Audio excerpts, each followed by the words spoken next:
नमस्कार प्रिय दर्शक बंधुरा मिष्टिर रंधनशालाय आपनादेर सबाइके स्वागत। आज के बानाबो सुजी और आलू दिए एकटा मजादार इवनिंग स्नैक्स। किन्तु तार आगे जे समस्त नतून बंधुरा एखोनो आमार चैनलटी सबस्क्राइब करेननि तादेर काछे अनुरोध रइल प्लिज आमार चैनलटी सबस्क्राइब करे आमार पाशे थाकुन। चलुन देखे नेওয়া যাক किभाबे बानाई। प्रथमेই आमी एकटा काप मापेर एखाने 2 काप जल दिए देब।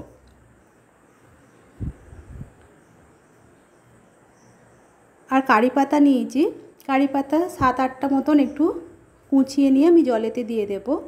আর পরিমাণ মতো নুন দেব আর একটু চিলি ফ্লেক্স দিয়ে দেব।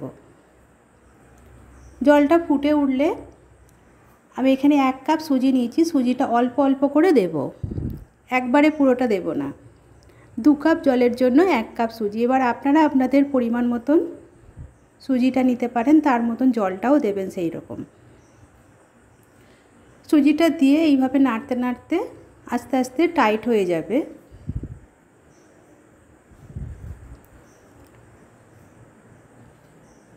এখন কড়া থেকে উঠে আসছে সুজিটা। তারপর আমি এর মধ্যে দিয়ে দেব একটা সিদ্ধ আলু। এটা আমি ভালোভাবে হাতে করে মেখে নিয়েছি। এবার এটা ভালোভাবে আমি সুজির সাথে মিশিয়ে নেব। গ্যাসটা এই সময় বন্ধ করে দিতে হবে। তারপর এর মধ্যে আমি হাফ চামচ পরিমাণে চাট মশলা দিয়ে খুব ভালোভাবে মিশিয়ে নেব।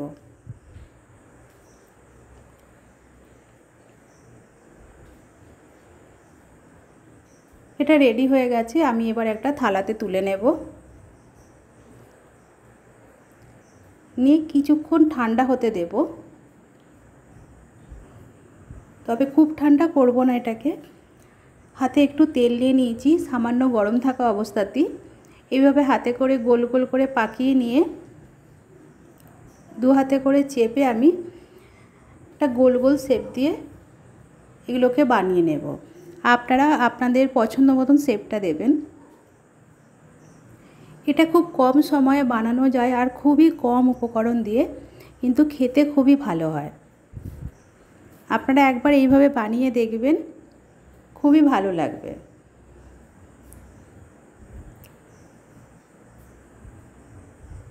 সবগুলো একইভাবে বানিয়ে নিয়েছি আমি।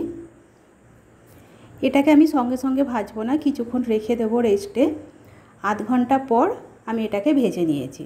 কড়াতে সাদা তেল দিয়ে দিয়েছি। তেলটা গরম হয়ে গেলে আমি একটা একটা করে এইভাবে ছেড়ে দেব। তেলে দেওয়ার সঙ্গে সঙ্গে নাড়াচাড়া করতে গেলে এটা ভেঙে যাবে। কিছুক্ষণ পর একদিকটা লালচে লালচে হলে তারপর এটাকে উল্টে দেব। কতটা ফুলেছে দেখুন, ঠিক বাতাসার মতন ফুলে গেছে। এবার বেশ লালচে লালচে হয়ে গেছে। তারপর আমি এগুলোকে তুলে নেব।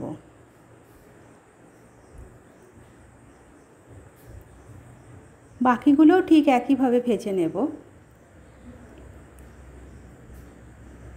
কতটা কম সময়ে বানিয়ে নিলাম দেখুন।